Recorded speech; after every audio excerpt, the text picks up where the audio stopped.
आज रोजेदारों का ये हसीन मजमा हिंदुस्तान में 16वीं रोजे पर सलाम पेश कर रहा है, तो वादिये बदर में आज 17वीं रोजा यौम बद्र को याद कर रहा है। जब हक के लिए तुम उठोगे तो अल्लाह तुम्हें कभी मायूस नहीं करेगा, अल्लाह तुम्हें कभी जलील नहीं करेगा। ऐ रोजेदारों के अजीम मजमे है मुसलमानों, आप आज ये बता दीजिए कि जिस तरह इफ्तार में वक्त से पहले आप गिलास शरबत की पिया नहीं करते, उसी तरह मजमे आम में भी अपने डिसिप्लिन को कभी तोड़ा नहीं करते।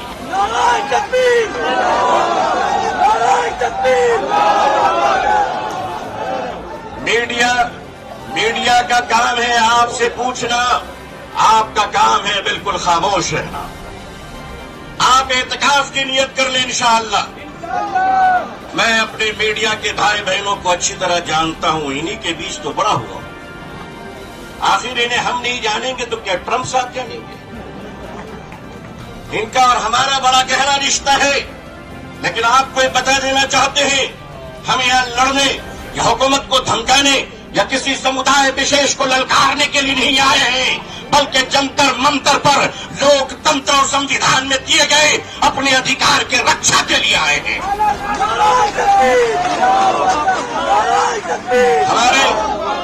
हमारे ऑनरेबल एमपीज जो दूसरे धर्म और समुदाय से ताल्लुक रखते हैं, हम उनका इस्तकबाल और स्वागत करते हैं। मैं उस देश का रहने वाला हूं, मैं भारतीय हूं और भारतीय समाज का हूं। हमने वो परिवार देखे हैं कि जिस परिवार में पत्नी शाकाहारी है और पति मांसाहारी है। एक धर्म पत्नी अपने पति के लिए अंडा गोश्त मछली बनाने के बाद स्नान करती है और खुद सब्जी बनाकर खाती है। मैं पूछता हूं इस देश से, अगर यहाँ एक शाकाहारी पत्नी मांसाहारी पति के साथ अपने जीवन को बिता सकती है, तो हिंदू और मुसलमान इस देश में साथ में क्यों नहीं रह सकते?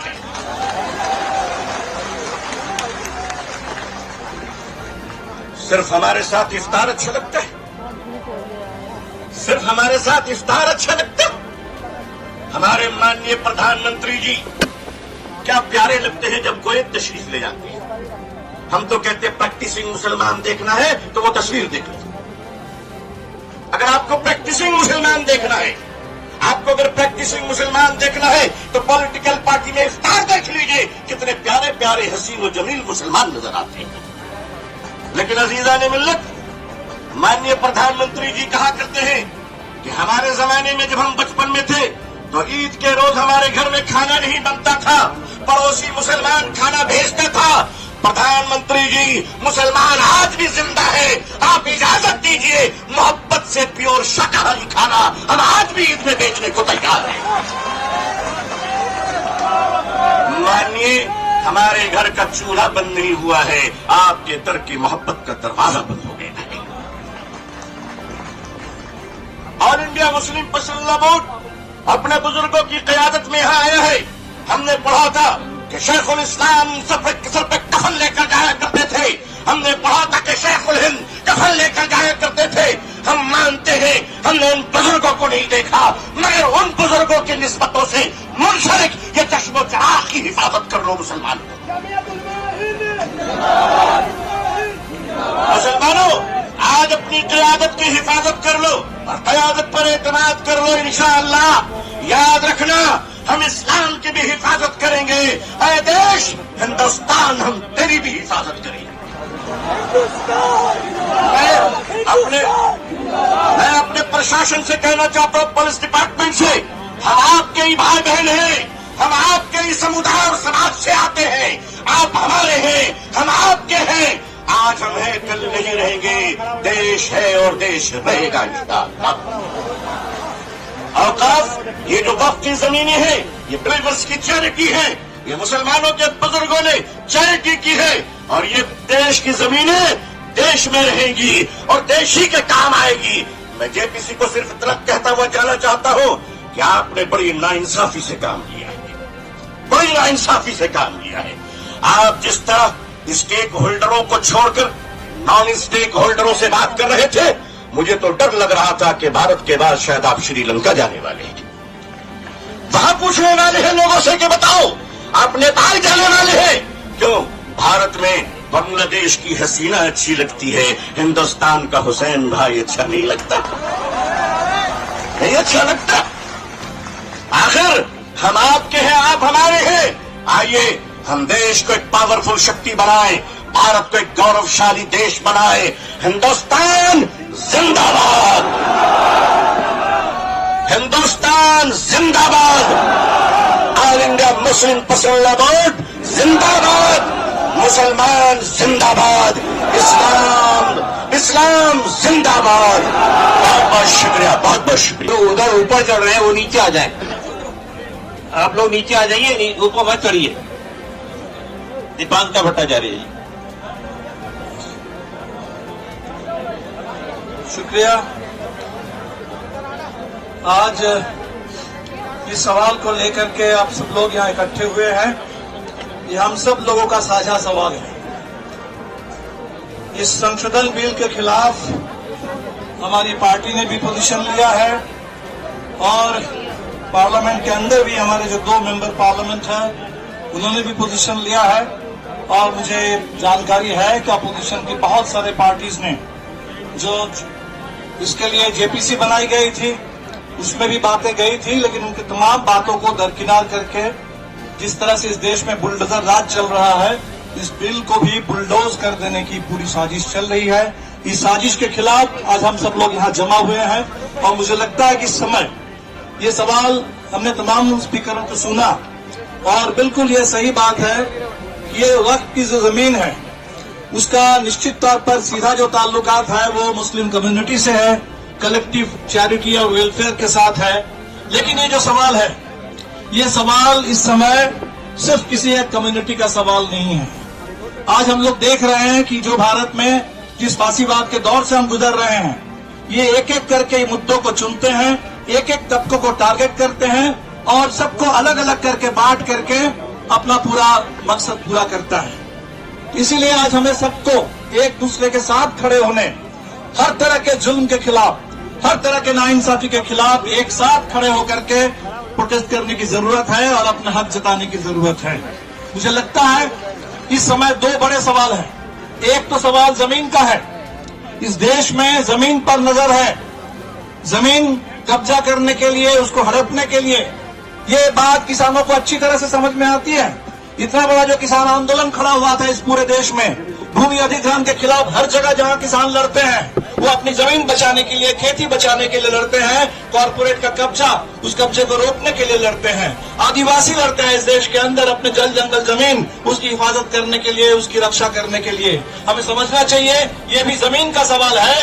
ये भले ही एक किसी समुदाय के लिए इस्तेमाल के लिए है, लेकिन ये हिंदुस्तान की जमीन को बचाने की जो लड़ाई है इस समय, मैं पूरे देश के किसानों से भी कहूंगा कि इसको जमीन के सवाल के रूप में देखिए, इसको पूरे यहाँ देश के जमीन बचाने की लड़ाई के रूप में देखिए। अगर आप अपनी जमीन बचाने के लिए लड़ते हैं तो इस समय पूरे के पूरे समुदाय के लोग जो अपनी पहचान और अपनी जमीन बचाने के लिए इकट्ठे हुए हैं उनका साथ दीजिए, इसको जमीन बचाने की साझा लड़ाई इस देश के अंदर बना डालिए। हम कहेंगे कि हमारे कॉन्स्टिट्यूशन के ऊपर ही हमला है, ये हमारे पूरे एक स्वायत्त संस्था है, किसी भी देश के तमाम स्वायत्त संस्थाओं पर हमले हो रहे हैं, उनकी सारी स्वायत्तता छीनी जा रही है और हर जगह स्टेट की दखलंदाजी है, स्टेट का दबदबा है इस समय। अभी हमने उत्तराखंड में देखा है जहां पहला प्रयोग हुआ है यूनिफॉर्म सिविल कोड का, और यूनिफॉर्म सिविल कोड का जो प्रयोग वहां हो रहा है उससे बात बिल्कुल साफ है कि बात ये करेंगे, इनको लग रहा है कि इससे हम मुसलमानों को परेशान कर देंगे, उनके हक को छीनेंगे। लेकिन परेशान कौन हो रहे हैं? इस हिंदुस्तान के हर वो सिटीजन परेशान हो रहा है जो कॉन्स्टिट्यूशन के हिसाब से अपनी जिंदगी जीना चाहते हैं। कॉन्स्टिट्यूशन में हमें जितनी आजादी मिली है, वो रिलीजियस फ्रीडम भी है, वो अपने बारे में, जीवन के बारे में फैसला करने का भी है, वो प्यार की भी आजादी है। और आज हम देख रहे हैं कि वहां रजिस्ट्रेशन के नाम पर पूरे टोटल जो एक इंडिविजुअल की लिबर्टी है, लोगों की प्राइवेट जिंदगी है, उसमें अभी पूरे सरकार की ओर से दखल देने की साजिश चल रही है। अभी इनकम टैक्स के मामले में आप देख लीजिए, इनकम टैक्स रिटर्न के मामले में वो कह रहे हैं कि आपके सारे नागरिकों के ईमेल से लेकर के आपके तमाम जो निजी चीजें हैं उस पर दखल देने की सरकार की कोशिश है। तो एक जगह हम सरकार को अगर मौका दे देंगे दखल देने के लिए, दखल अंदाजी करने के लिए, तो हर जगह घुसते चले जाएंगे और हर जगह घुस करके हमारी पूरी स्वायत्तता, इंडिविजुअल लिबर्टी, एक कम्युनिटी के अपने कलेक्टिव पहचान, उसकी आइडेंटिटी लिबर्टी, उसको खत्म करने पर ये आगे बढ़ जाएंगे।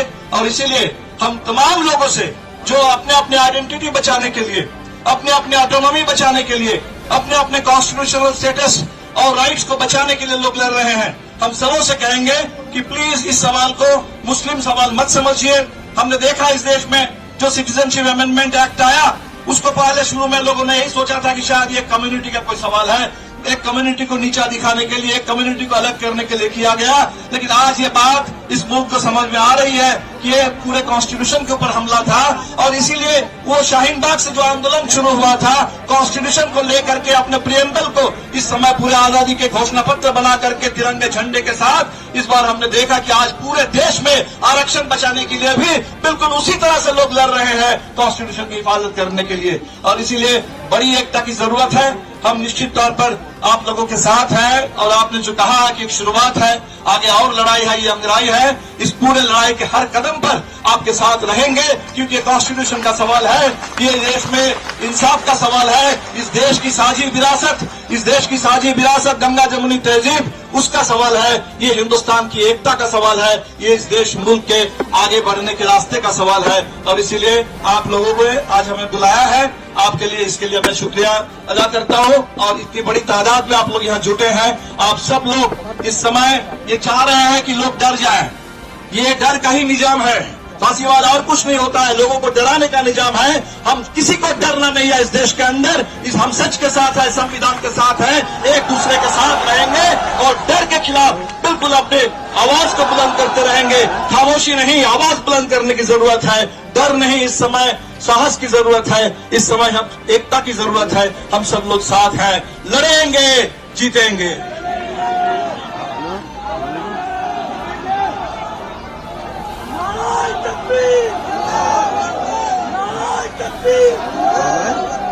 वक्त तरमीमी बिल वापस लो, वापस लो।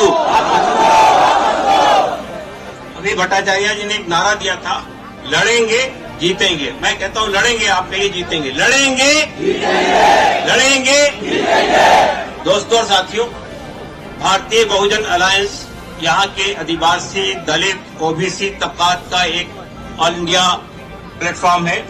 उसके बहुत ही अहम लीडर बेलाराम जी राजस्थान से इसी प्रोग्राम के लिए शिरकत करने के लिए आए हैं, जो भारतीय ट्राइबल पार्टी के अध्यक्ष हैं।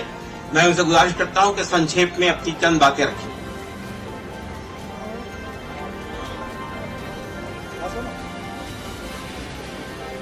All India personal law board के जिन नुमाइंदों ने इस प्रोग्राम को आयोजित किया, मैं आप सबकी ओर से और मंच की ओर से बधाई देता हूं कि ये ऐतिहासिक संघर्ष, ऐतिहासिक एक अपने हक अधिकार के लिए एक आवाज खड़ी कर रहे हैं। मैं यहाँ पर सिर्फ यही कहना चाहूंगा कि अभी मेरे पूर्व के वक्ताओं ने एक बात कही, हम भारत के